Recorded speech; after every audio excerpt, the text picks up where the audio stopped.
Hey there, everybody. Welcome to our top 25 tourney playoff format discussion. Today I got my boys Cooks and Gonafets. How you guys doing today? Just fantastic. Doing good. Excitement is in the air. Playoffs are starting. Yeah. It's gonna For be people who are fun. in the playoffs, it must be very exciting. So basically, what we're going to be doing today is we're going to be going over the top 25 players that are in the tournament, how the format's going to work, the course just a little bit. We are playing on Dead Hand Pines, which arguably, in my opinion, could be the toughest course we played all season. So, short. A lot of holes are short. If you can land an iron on a green, props to you. You're probably shooting decent, but good luck. But without further ado, what I'm going to first do is I'm going to list the top 25. Then we're going to give it off to Onifets to kind of go over some point totals and some scenarios and stuff like that. Then we're going to discuss the course ever so slightly, but not too much. It's not going to be very much of a tutorial. It's just going to be more of just discussing the basics of it and where you need to do and what to look out for and stuff like that. And then we're also going to discuss a little bit of dark horse players for the top 25 as well, because right now we have 25 players that can get into the playoffs. We got jumped FedEx points for this tournament, so anything can happen and seeding can change quite drastically. But yeah, so anyway, the top 25 players go as follows. So at the top, you have Gonafets, man, that's in our discussion here today, followed by myself, and then it goes TBU Bossman, CT66, Little J, Crazy Legs, Horton, Dispeak, Major Winners, Hilly rounding out the top 10 there, followed by Stack City, Tubby Turbo, Golden Aces, Shuda, Strider, and Stepping on to Dubs. I don't freaking know how to say that, man. I fuck that up all the time. So that's your top 16. So that's your current people that are entering the bracket if it were to start today. Rounding out from 17 through 25, you got Scott Lax, Sneaky Shots, Martin Nook, Daddy Rides Bikes, Kevo, Sinka, PHJ, Corey Mack, and your last but not least, Mista Don. So, shout out to Knife in Your Guts and Canada JD, and obviously Cooks here, just missing out. That's 26, 27, and 28. They will be alternates just in case anybody doesn't play or anything like that. But yeah, so Gonafets, how do you feel about the top 25? I think we've got a lot of very skilled golfers, guys that have progressed throughout the season that might not have been as good starting out. Some guys that got into hot starts that maybe haven't played as many events and such. But a bunch of guys that could jump in and make some noise as long as they make match play. And in terms of the match play, the FedEx points after this tournament will decide who gets to play the match play. Of course, the top 16 points after this tournament. And because there's only 9 people that could jump the current top 16, the top 7 golfers already have made it 100%. So myself, Belial, Bossman, CT, Little J, Crazy Legs, and Horton all are guaranteed to play match play because not all 9 of those golfers are going to jump them. It's just not going to happen. And as for those golfers 17 through 25, what are the point totals that they're looking at? Like, how far back are they to be jumping anybody into that top 16? So Scott Lax is about 25 points back. Sneaky Shots is about 50 points. Martinook, about 65-ish. Daddy Rides Bike, same thing. Cavo, about 70 points back. And then from Sinka down, we're talking over 100 points back. And the 25th place in this tournament gets you 142 points. So, That's something I at wanted to bare touch on too, minimum, and I'm gonna throw this over to you, Cooks. Right below our no, sorry, right below our top 25 list, we have the point totals for the top 25 in the tournament. So like I said earlier, they're a little bit juiced for this tourney. Um, So I want you to go over that a little bit to explain to everybody, so that way they kind of understand what the point totals are going to look like for this tourney. Right. So, first of all, it looks like there's quite a bit of a drop off in terms of how many points people are actually going to be getting. Let me just I've got the wrong thing pulled up here. 'Cause I suck. Yeah, it's right underneath the top 1 25 second. on the announcements there. Yeah, got it. Yeah, but regardless, Yeah, like the 2,000 points for first place, like if you get first place in this tournament and you're in that bottom 9 that are like under the wire, you're likely getting into a top 8 spot right then and there. well, like you touched Uh, on, Fets, like you're looking at guys being maybe like 100 and some points back. If you finish in the top 5 as somebody who's pretty far back there, it really looks like you kind of have a good chance of getting in, right? Exactly. Yeah, we have points ranging. You said like from 2,000 all the way down to 25th. Yeah, at we're looking at 142. you're looking at drop offs. I mean, significant between first, second, and third. 180 down to fourth. Then as you get further and further down the line, you're only dropping by about 40, 20 points, 20 points, 12 from 13th to 14th. Like, there's not much ground to be gained, I guess, is what you could say. Which as you is get why down this the, is such a vital tournament to place in the top 100, like 5 in if you're capable of it. That's why you can't 100%. let guys like Bossman and CT, like the guys that have already clinched their spot at this point. This is the tournament to beat them in. Is it just will to go jump back you. to what Belial said, right? Like you're looking at this is probably one of the toughest courses by far that I've played personally. I'm sure you guys have played on the tour this year. So I mean I would say that anybody really has a good chance if they're having a good day to put up some big numbers and get a win here. So if things stay stat quo and the top guys are still getting the top scores, then there's not going to be much position change at all, I would imagine. Yeah, and I agree. And that's something I want to touch base into now is the course. So, like we mentioned earlier, it is a shorter course. But as you can see just by my shot right there, everything rolls off these greens. To stick something, you have to loft up. You have to stick it pretty close to the hole because if you go anywhere, left, right, short, long, you're not sticking these greens. And even honestly, you're going to find yourself a little bit frustrated too because you're going to feel like you hit good golf shots on this course and you'll still be 20 yards past the green or to the left or right because these things and these greens break a lot. There's movement all over the place, and it's going to be frustrating at times. So, like, keep it cool. I shot 4 practice rounds on this to kind of get a general, like, what are we going to look at maybe for an upper echelon score? And I shot 7 under only through 4 rounds. I can't get off So, this so Point Fez, touch base a little bit on the course. What are we looking at?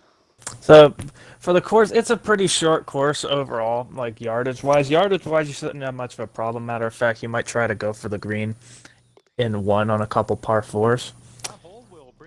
Because we're talking like 300-something yard par fours, which is very attainable with the wind favoring you.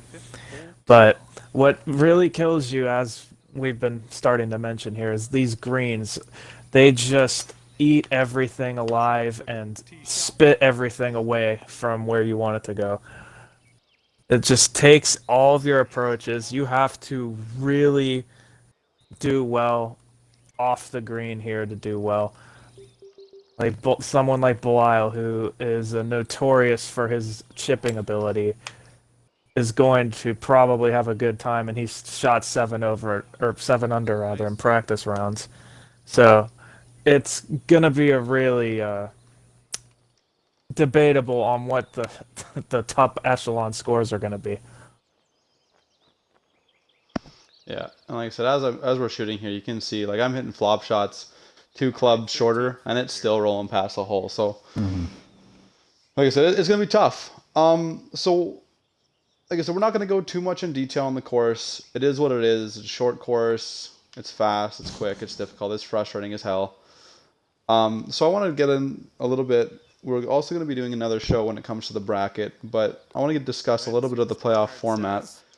So all it's going to be is your typical like kind of March Madness bracket. It's going to be your top 16 golfers after the top 25 tourney is finished. One plays 16, two plays 15, three plays 14, etc., etc. It's going to be a single elimination. The lower seed, for example, let's just say Fetz finishes at number 1 seed. He will get to pick the course of what he's going to play against his opponent there. We're also going to be issuing at least one practice round per, so you can't just say, "Yo, we're playing Deadhead and Pines, let's go." So we're gonna be allowing everybody to get a practice round in. That way they can get a little bit of comfort, a little bit of warm up in, and then it's just all it's going to be is just going to be standard match play.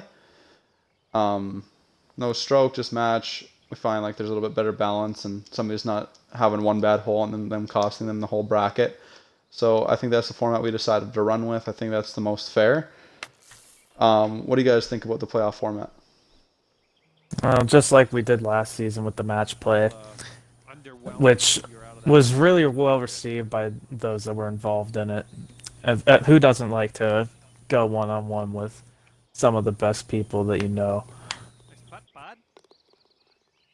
So What do you it's think? more of the same, should provide similar success, along with the extra playoff tourney thrown in here to kind of.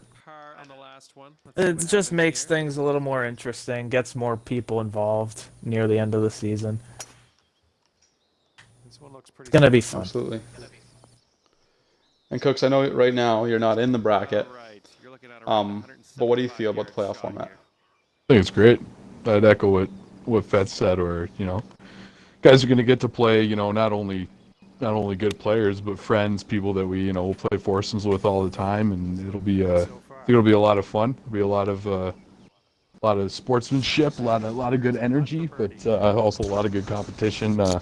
Especially because I think in match play it's a lot different than a general tournament where anyone can have a good day. I mean, you're one-on-one with somebody. You've got pressure on you based off who won the last hole and who's making the better shots on an approach. So I think it's going to be a lot of fun to watch, and looking forward to seeing some of the streams.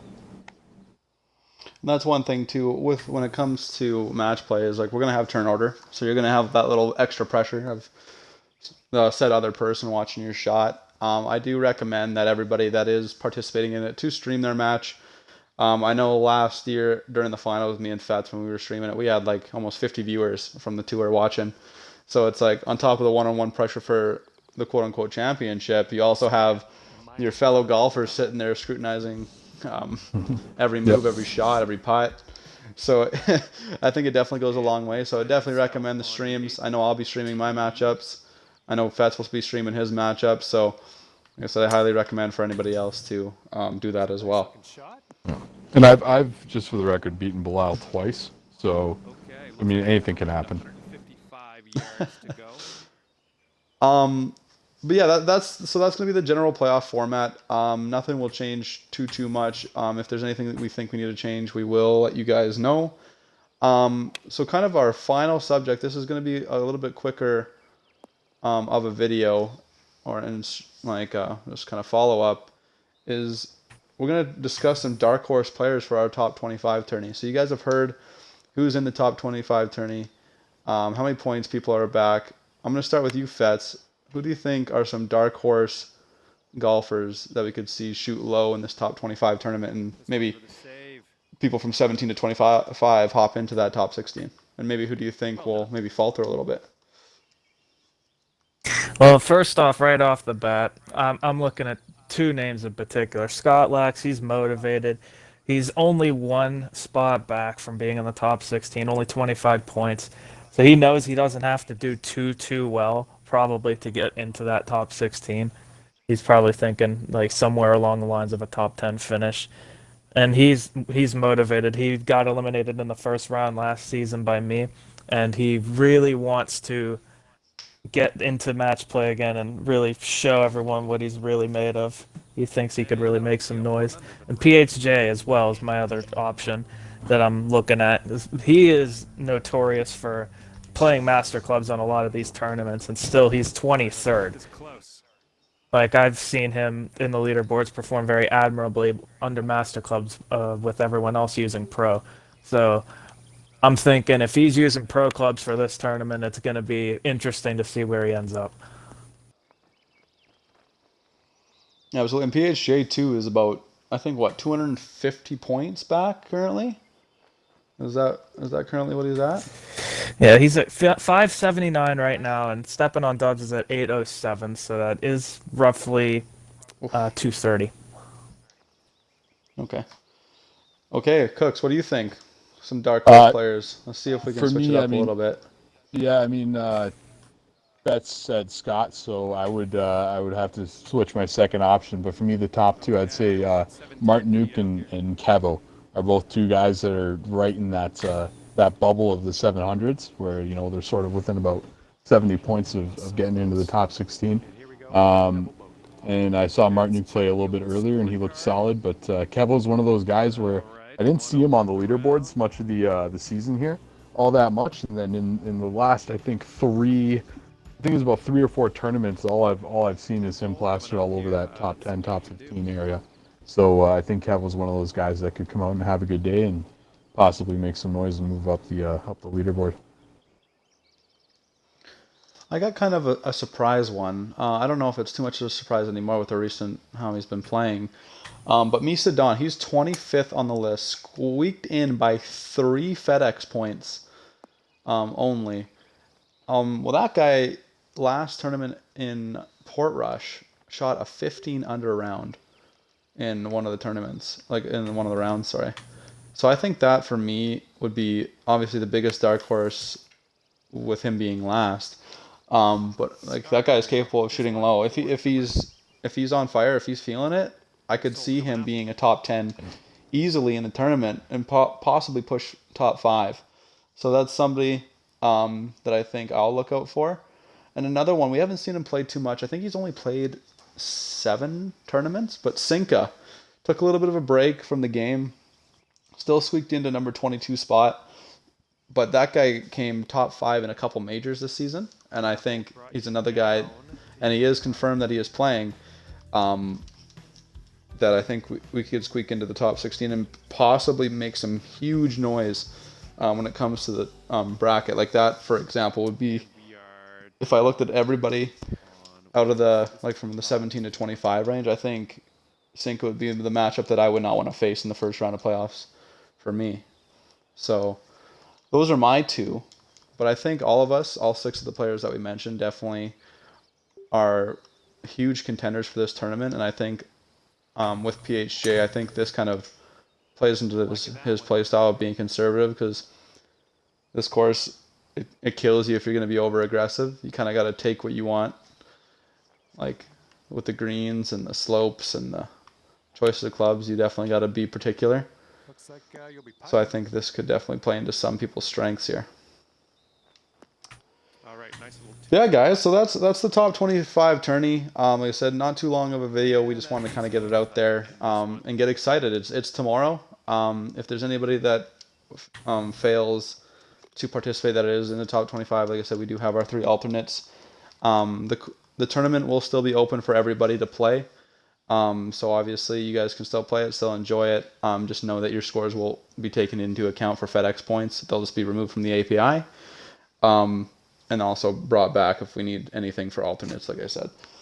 But is there any other closing remarks, Fats, Cooks, that you guys want to add to this before we end it? Yeah, good luck on this tournament.